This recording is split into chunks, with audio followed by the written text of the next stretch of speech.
Seychelles is a multi-party republic governed by a president, cabinet of ministers, and the National Assembly. In joint presidential and legislative elections in 2020, voters elected six-time presidential candidate Wavel Ramkalawan of the opposition party Seychelles Democratic Union with 54.9% of the vote.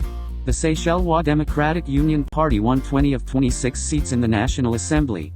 International election observers determined the elections were free, credible, and transparent, despite some reports of vote buying and voter intimidation.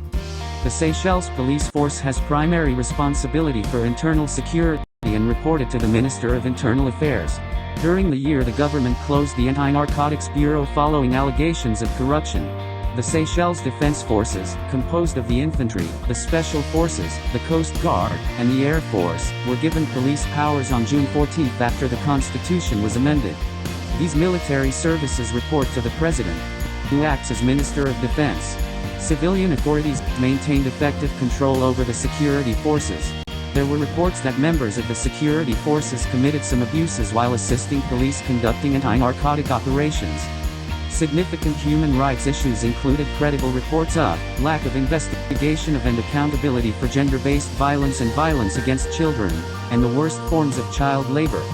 The government had mechanisms in place to identify and punish officials who may commit human rights abuses or might be involved in corruption.